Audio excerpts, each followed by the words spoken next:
नगर परिषद आणि नगरपंचायतीच्या निवडणुकीसाठी मतदानाची वेळ संपली तर उद्या होणारी मतमोजणी 21 डिसेंबरला होणार. हायकोर्टाच्या नागपूर खंडपीठाचा मोठा निर्णय.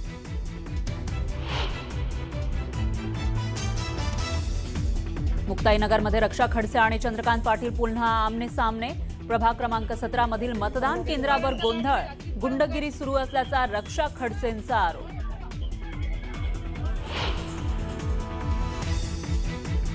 बोगस मतदानाच्या कारणावरून तासगावमध्ये राडा, रोहित पाटील आणि संजय काका पाटील गटाचे कार्यकर्त्यांची बाचाबाची.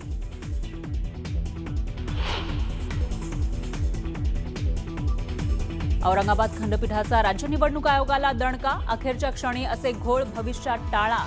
आयोगावर ताशेरे. आयोगाचा सावळा गोंधळ बरा नसल्याचे टोचले कान.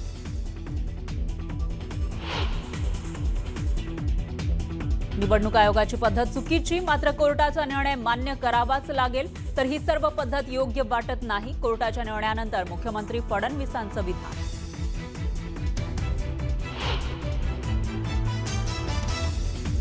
आमदार संतोष बांगर यांच्या विरोधात गुन्हा दाखल. आचारसंहितेचा भंग केल्याप्रकरणी गुन्हा. आधी डाउनलोड नव्हती होत, मशीन रिडेबल नव्हती.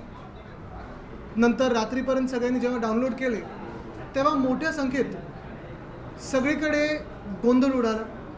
याद्या सापडत नव्हत्या. जे समरीमध्ये आले आहेत ते नाव शोधायचं कसं, बिल्डिंग शोधायची कशी, माझं स्वतःचं नाव शोधायचं कसं, हा एकंदर गोंधळ हा संपूर्ण ह्या मुंबई महानगरपालिकेच्या जी निवडणुकीची यादी आहे त्याच्यात होता. अर्थात त्याच्यानंतर आम्ही निवडणूक आयोगाची भेट घेतली. तिथे वाघमारे साहेब होते आणि इतर त्यांचे सहकारी होते आणि त्यांना हेच आम्ही विनंती केली होती. आम्ही जे पत्र दिलं होतं उद्धव साहेबांनी आणि राजसाहेबांनी ते त्यांच्यासमोर मांडलं आणि अजून काही दिवस मागून घेतले होते. पण प्रामुख्याने त्याच्यात जो घोळ होता त्याच्यावर कुठेही निवडणूक आयोगावर अवलंबून न राहता आम्ही स्वतः त्याच्यावर काम करत राहिलो. गेले 10-12 दिवस आम्ही शाखेत जातोय, वेगळ्या विधानसभेत जातोय आणि ह्याच्यावर ऑब्जेक्शन कसे घ्यायचे, काय ऑब्जेक्शन घ्यायचं, कुठचं फॉर्म भरायचा, ही सगळी जी किचकटपूर्ण प्रक्रिया आहे ती पार पडत आहोत. यानंतर देखील आम्ही अनेक शाखेंमध्ये जात आहोत. पण ह्याच्यात काही गोष्टी ज्या ठळकपणे आम्हाला जाणवत आहेत त्या तुमच्याच समोर आणत आहे, लोकांसमोर आणत आहे, मीडियाच्या माध्यमातून. आणि ही निवडणूक यंत्रणा नेमकी चालली कशी हे बघण्यासारखं तर झालेलं आहे.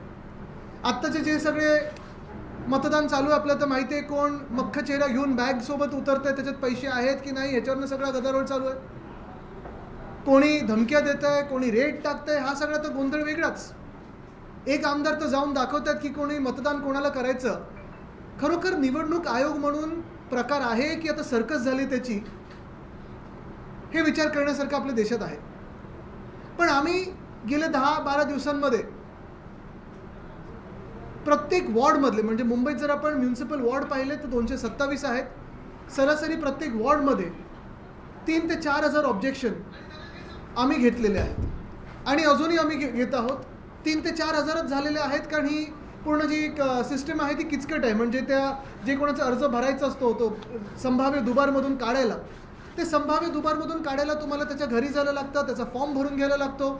एक दाखला, मग आधार कार्ड असेल किंवा ड्रायव्हिंग लायसन्सची कॉपी असेल, जे काय असेल त्याला अटॅच करून तुम्हाला सहाय्यक आयुक्तांकडे जायला लागतं, त्या व्यक्तीला घेऊन जायला लागतं. आणि ही सगळी प्रक्रिया झाल्यानंतर अशी एक उम्मीद आहे, कुठेतरी आम्हाला वाटते की निवडणूक आयोगाकडून हे जे 14 लाख दाखवलेले जे ह्यांचे संभाव्य दुबार म्हणून आहेत त्या लोकांना त्याच्यातून काढलं जाईल. बरं, हे 14 लाखांमधून जास्तीत जास्ती कोण आहेत तर जास्तीत जास्ती मराठी नावं आहेत, जास्तीत जास्ती आमच्या कार्यकर्त्यांचे नाव आहेत, राजकीय कार्यकर्त्यांचे नाव आहेत, राजकीय लोकप्रतिनिधींचे नाव आहेत. उदाहरण म्हणून घेतलं तर आमचे जे आमदार आहेत सुनील शिंदेजी, सुनील गोविंद शिंदे हे 7 की 8 वेळा आलेले ना, 8 वेळा आलेले. बरं, ह्याच्या आधीही त्यांनी मतदान केलं आहे. त्याचे आमदार आहेत ते मुंबई महानगरपालिकेतून नगरसेवकांनी निवडून दिलेले आमदार आहेत, पण त्यांचंच नाव मुंबई महानगरपालिकेच्या यादीमध्ये जे आता मतदार यादी आहे 7 वेळा आलेलं आहे. खोलावर गेलं तर प्रत्येक ते जे 7 वेगळे सुनील गोविंद शिंदे आहेत त्यांचे वय वेगळी आहेत, ॲड्रेस वेगळा आहे, फोटो वेगळा आहे, पण नाव कॉमन वाटतंय म्हणून 7 वेळा त्यांनी सांगितलं संभाव्य दुबार. पण ह्या संभाव्य दुबारांचं, जसं आता श्रद्धाताई जाधव आहेत, आमच्या महापौर राहिलेत, मुंबई महानगरपालिकेच्या मुंबईच्या महापौर राहिलेले आहेत, त्यांचं नाव 8 वेळा आलेत. इकडचे धारावीचे जे आमदार आहेत ज्योती गायकवाड ताई त्या देखील संभाव्य दुबारमध्ये आलेले आहेत. अनेक लोक असे आहेत ते संभाव्य दुबारमध्ये आले. अनिल देसाईजींचं पण नाव संभाव्य दुबारमध्ये आलेलं आहे. खासदार आहेत दक्षिण मध्य मुंबईचे. म्हणजे बरोबर मराठी नावं असतील, बरोबर विरोधी पक्षाच्या कार्यकर्त्यांची नावं असतील, लोकप्रतिनिधींची नावं असतील, ही संभाव्य दुबारमध्ये टाकलेली आहेत. आणि ह्याच्यातच आम्ही व्यस्त झालेलो आहे. कारण जे कोणी संभाव्य दुबार ह्या यादीत येतं, म्हणजे ॲस्ट्रिक्सच्या ते येतं, जर तसं नाव असेल तर तुम्हाला मतदानाच्या दिवशी निवडणूक आयोगाचे एक हमीपत्र भरायला लागणार आहे, परिशिष्ट 2.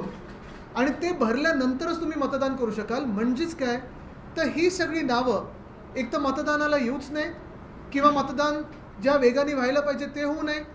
जे विरोधी पक्षाचे असतील किंवा जे मुंबई प्रेमी जे लोक असतील, त्यांचं मतदान स्लो डाऊन व्हावं, ही कदाचित निवडणूक आयोगाची ह्या मागची विचारसरणी असू शकते. पण तुम्ही विचार करा, जर आम्हाला सरासरी प्रत्येक म्युनिसिपल वॉर्डमध्ये 3,000 ते 4,000 ऑब्जेक्शन्स भरून घ्यायला एवढे दिवस लागत असतील, आणि पुढचे काही दिवस अजून आम्हाला, पुढचे 2 दिवस म्हणजे आज आणि उद्या अजून काही 3,000-4,000 ऑब्जेक्शन भरण्याचा प्रयत्न असेल आमचा, ही यंत्रणा कधी लागली आमची? पूर्ण पक्ष म्हणजे शिवसेना, महिला पुरुष दोन्ही, अंगीकृत संघटना, त्याच्यात स्थानिक लोकाधिकार समिती आहे, भारतीय कामगार सेना आहे, ग्राहक संरक्षण कक्ष आहे, युवा सेना आहे, युवती सेना आहे, टॉप टू बॉटम प्रत्येक आजी माजी पदाधिकारी जेव्हा काम करतायत तेव्हा आम्हाला एवढा कालावधी लागलेला आहे हे काम करून घेण्यासाठी. पण ह्याच विरुद्ध जे खरं निवडणूक आयोगाचं काम आहे, जे BLOचं काम आहे, तुम्ही हा विचार करा.